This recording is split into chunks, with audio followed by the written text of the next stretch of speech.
People principle number 2. The mirror principle. The mirror principle says the first person we must examine is ourselves. And coping with difficult people, I love this quote, coping with difficult people is always a problem, especially if the difficult person happens to be you.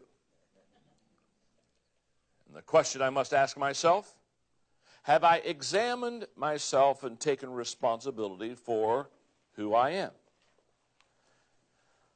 Here's how the mirror test works. People unaware of who they are and what they do often damage relationships with others. The way to change that is to look in the mirror. It is something all of us must do. It's what I call taking the mirror test. Consider these truths that we must learn about ourselves. Number 1, the first person I must know is myself. That speaks of our self-awareness. Human nature seems to endow people with the ability to size up everybody in the world but themselves. That is so true. As I have worked and talked and counseled with people, they're a much better evaluator of others than they are of themselves. Because, you see, we judge others by their actions and we judge ourselves by our motives. We know what we intend to do, what we would want to do, what we feel and what we would like to have done. Number 2, the first person I must get along with is myself. This deals with my self-image. Sidney Harris observed, if you're not comfortable with yourself, you can't be comfortable with others. I would take that one step farther. If you do not believe in yourself, you will sabotage relationships. Most of you are aware, because I wrote the 21 Irrefutable Laws of Leadership, that I talk about the law of the lid. The law of the lid basically says that if this hand is my leadership skill, then this lid, this leadership skill and effectiveness will determine how I can grow my organization or how I can develop my department, etc. That there's a lid, a leadership lid that keeps us from expanding or growing. I would just stop and say to you, that's true about relationships also. There's a relationship lid that keeps us from expanding and growing in our knowledge and understanding and connection with and relationship with others. And it deals with this right here. If you can't get along with yourself, if you have a poor self-image, I can promise you, you'll never get along with a lot of people, and you'll never be able to believe in them because you don't believe in yourself. Number 3, the first person to cause me problems is myself. That's self-honesty. Or as comedian Jack Parr quipped, looking back, my life seems like one big obstacle race with me being the chief obstacle. I did a tape one time, a leadership tape, entitled How to Get Out of Your Own Way. And basically the thesis of the tape was, don't worry about competition. Most people never get sidetracked with competition or beat up by competition. They just blow themselves up. Most people, if you just let them alone, it's only a matter of time till they go into the ditch. We can't even run a race sometimes with ourselves because of the self-image, because of this whole process of the mirror principle, and unable to cope with who we really are. Number 4, the first person I must change is myself. This deals with self-improvement. In the crypts of Westminster Abbey, the following words were written on the tomb of an Anglican bishop who lived in the 11th century. When I was young and free, my imagination had no limits, and I dreamed of changing the world.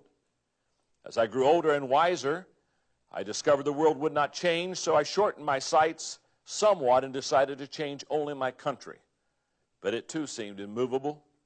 As I grew in my twilight years, in one last desperate attempt, I settled for changing only my family, those closest to me. But alas, they would have none of it. And now as I lie on my deathbed, I suddenly realized if I had only changed myself first, then by example I would have changed my family, and from their inspiration and encouragement, I would have been able to better my country, and who knows, I may have even changed my world. Number 5, The first person that can make a difference is myself. This deals with self-responsibility. In the 17 indisputable laws of teamwork, I wrote about the law of significance, that one is too small of a number to achieve greatness. I truly believe that no significant accomplishment can be achieved by individual effort. However, I also believe that every significant accomplishment begins with the vision of one individual. That person not only possesses the vision, but also takes responsibility for carrying it out to others. If you want to make a difference in this world, you must take responsibility for yourself. A couple of years ago, I was going to Australia to speak at a conference, and Margaret and I stopped for a couple of days at Christchurch, New Zealand. Beautiful country. The first morning that when we got up at our hotel, Margaret and I both love Diet Coke in the morning to kind of get that caffeine, get that blood flowing for you. And so I went on a search to find some Diet Coke, which I couldn't find any Diet Coke and couldn't find any ice. And I'm wandering the halls, and I see this door that basically says staff only. And me being the kind of person I am, I assumed that back there is the ice, and back there probably is some Diet Cola, and I raised my right hand, made myself a staff member, and entered the door. And looked around, and there was no Diet Coke, there was no ice. I'm about to leave this little area that was for staff only, and I look at the door that I'm about to open to walk out, and there's a full-length mirror. And at the top of the full-length mirror, it had these words: take a good look at yourself. What you see, the customer is about to see. And as I looked at that little mirror and I saw those words, I said to myself, every day I would like to tell people, before you go out into the world, look in the mirror. Take a good look at yourself. Because who you are is how you'll see others. What you represent by your actions, by your face, is going to have a lot to determine on how well you relate to people. Now, a lot of times, people, when they look in the mirror, they don't want to face reality. They're like the guy with a health problem. And he says, Doc, could you just touch up the x-rays? Could you just kind of work on those a little bit? It's not an x-ray issue.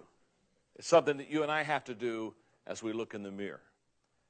People principle number 3, the pain principle.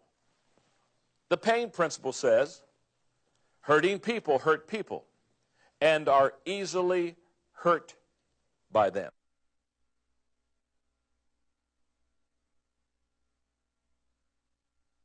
This is the connection level, which asks the question, are we willing to focus on others? And there are 6 people principles in it. Number 6, the big picture principle.